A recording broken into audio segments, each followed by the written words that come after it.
Thank you everyone for attending our webinar today. Just a little housekeeping up front. Our presentation should last about 20 minutes, and we'll have 10 minutes of questions at the end.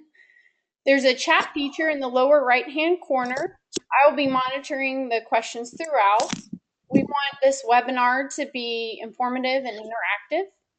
And all attendees are in listen-only mode right now, and the webinar will be recorded and uploaded to our YouTube channel. And be sure to stay on to the end to see our freebie for you joining the webinar today. So I'll go ahead and introduce myself. My name is Jordan Nip. I'm the marketing manager at Digital Minds. I'm pretty new to the company still, and I may have met some of you, but not everyone. I'm the one sending the emails and newsletters out. My contact information is on the screen, so feel free to reach out.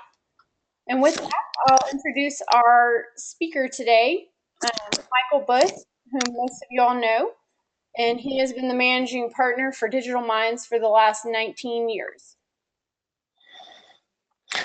All right, thank you, Jordan. I appreciate that. And I want to thank everyone for being here today. I know your time is precious, and we want to value that. And we want to make this an informative session for everyone, and to just give you, these ongoing things to let you know what is available out there, and just, any kind of tidbits that come about that just keep you informed what's going on. With that, well, let's get started. And what we're going to talk about is encryption today. But before we talk about encryption, let's talk briefly about data. And with that, data can sit or move. And what do we mean by that? Data can be at rest, traditionally what you think of, and that's the data housed on your hard drive or your server that doesn't move, and meaning that it's saved there. And then you have the other thing is when it is at transit, and that's when it's moving. So between your workstation and the server, between your workstation and your mail server, or you're sending it somewhere to another machine, that would be what they call in transit. And those are the terms that are used in the encryption world and what they talk about in terms of compliances. They'll use at rest and at transit. And so those are things that you really need to look at those terms and have an understanding of how your data is being used. And so, where is your data? That's the thing about it. We kind of briefly talked about there, your server, your workstation, and your cloud data center, your email. So just trying to keep all that kind of in your mind there. So you want to think about what kind of data you have. And so you can have financial data. Every business has got financial data about what's, how their business is performing, the receivables, payables. We've got, they could have, if you have an HR department, you want to keep track of those information, and the individual data. And then if you fall underneath a military or government type requirements, those are going to be there's additional requirements as far as how that data is also saved and the retention of that data also. And obviously the confidential sensitive data that you might have both personally and again HR and the actual financials of these partners in the company, and keeping this information isolated. All these types of data have different types of encryption standards that could apply based on the type of data you have. So kind of with that little intro into that of how your data is, and then we talk about encryption. And with encryption, then you want to, basically encryption allows files to be encoded where only certain people who would have access to them. And so that's really key to understand. The whole purpose of encryption is to limit access. And so with that in mind, there's good and there's bad encryption. So last month, in our last month's webinar, we talked about ransomware. This is a really good example of bad encryption, meaning that it's a high-level encryption. It's an NSA level, really good encryption, but unfortunately, as a company, if it happens to you, you didn't implement it. And this is where this what they call a key, and that's what they're going to want you to pay for. So when you implement encryption, there's a key that is generated, a passphrase, and that is the decryption key. And so when you get in a situation of say, a ransomware gets on your computer or gets on a computer and then it encrypts all your data on your server, if you don't have that key and they want you to pay for it, or if you don't have any backup methodologies in place, then you're kind of at a point of in a bad spot. So there, and as far as good encryption, this is the opposite is true. Good encryption is keeping the hackers out of your system. So you're doing the reverse effect here. You're encrypting this. You know the key, or your IT provider knows the key to be able to put that data back and allow you to have access to that. And it would also limit that access. Whoever would have that key would only be the people that would have access to your data from that standpoint. So, there's bad encryption and there's good encryption. And so, the next thing is, why does my data need to be encrypted? And we kind of talked about that. It's just really the lifeblood of your company and keep you up and running. And so we're going to be talking about some examples here pretty soon of some case studies that we've done. But there's also regulatory requirements. You may say, well, I don't really care about that. Well, depending on the industry you're in, you really don't have any say-so in that. There are federal mandates that say you fall underneath this category, you shall do this to be compliant and to operate in this space. And so, the other reasons are if you have lost or stolen hardware, such as laptops and phones like that, and that data is encrypted on there. We've seen little things discussed recently in the news about encryption with the iPhone and those type of things. So being able to not only encrypt that data, but to be able to do something about it puts you as an advantage as a company when you're in that position.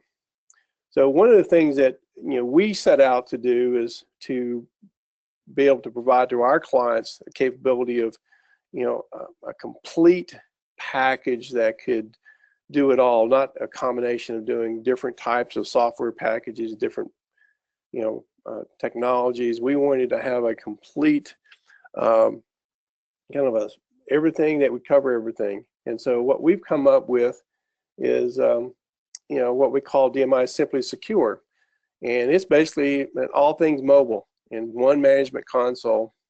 And so from there it's all cloud-based, and we can do workstations, we can do laptops, and we can do Macs. That's no problem. And we can do USB thumb drives. So there could be regulatory or some sensitive data that's being saved to USB drives or thumb drives. So you need to consider that also. We can do your iPhones, your iPads, and we can also do your Android and your Android tablets too. So it is a complete package. The ones on the markets that we found that really couldn't, you have to use one for just doing your mobile devices, and then the other ones for doing desktops, and it's kind of a wipe, and then you have to reinstall everything. So so that's one of the things that we looked at to really try to bring it all together into one nice package, and it's truly unique from that standpoint. And it's a secure platform that does it all. So one of the things you want to when you start thinking about encryption and in your own environment about with today's mobile devices and people bringing in their own, and it's what they call your BYOD, bring your own device, and you start want to ask about your own policies. Who's responsible to manage the BYOD policies and devices, and with all the things constantly changing, the laws making sure you're going to be covered there. Do you have as a company clear BYOD or clear mobile device policy in place? Is that in your, basically, is that in your employee handbook? Is that something your employees are signing every year to make sure?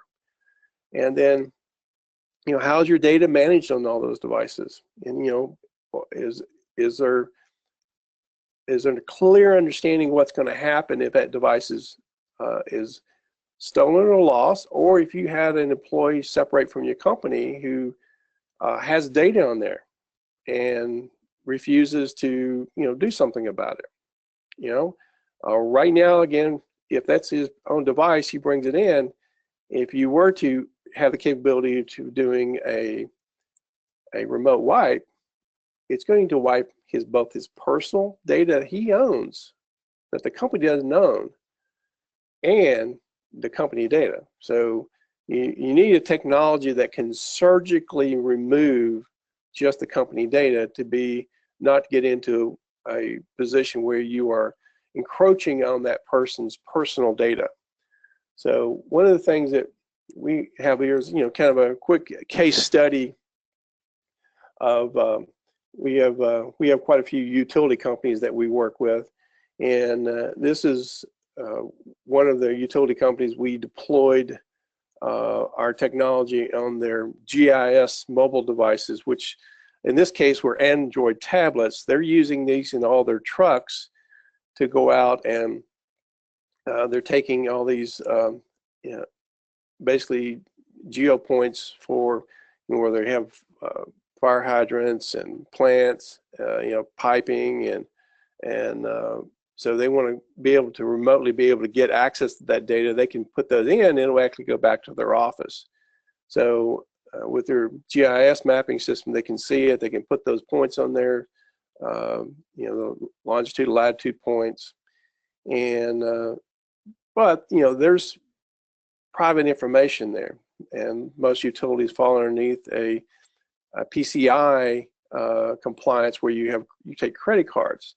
So there are requirements there as far as having access to data that they need to adhere to. So with this, we were able to implement this on all their vehicles. So if for some reason a tablet is lost or stolen, we can just remotely wipe them for it and just surgically remove whatever. They're also using that device for checking their emails and stuff too.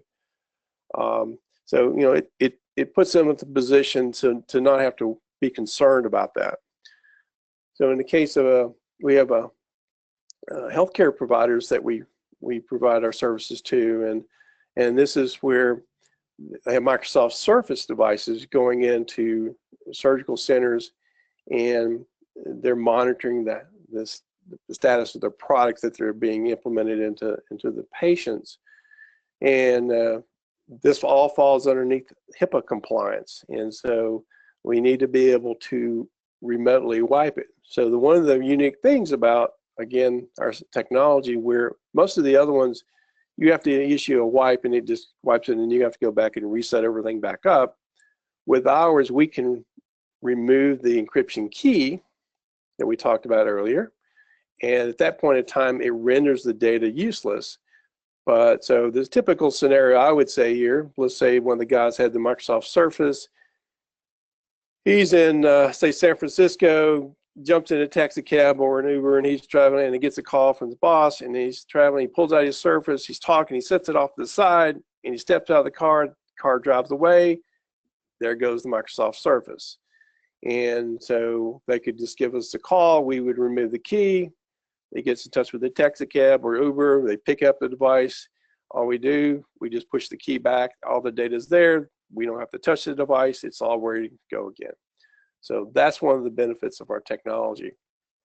And so, same is true. We encrypt, laptops and desktops too with it. Excuse me. Same is true with on their mobile devices. So, one of the things that I wanted to, reiterate again is about having a policy in place here that you can, make sure that the employees are informed about their responsibilities, and making sure as a company, you know what your responsibilities are. And there's a clear understanding between the employees and the company, since, people are bringing in mobile devices. So one of the things that, Jordan's going to tell you about is here soon, and about what, by you attending today, we're going to provide to you. So with that, I'm going to hand it back to Jordan, and we greatly appreciate everybody attending today. Thank you. For everyone that attended today, we'll be emailing you a sample mobile device policy that you can use for your employee handbook. It's something, of course, it's just a sample, and you always want to have your legal team and, your corporation review it and make sure that it fits you specifically. It doesn't look like we have any questions, but if you have any further questions you'd like to follow up with, you can contact me, jnipp, N-I-P-P, at dmisys.com. And we'd love to hear from you and further feedback. Thank you for attending today. Everyone will be getting a short survey. It'll pop up after this webinar, and then we'll be sending a follow-up email with the recording and the handout to you. So we'll thank you for attending, and we will see you next month on our April webinar. So thanks for coming today.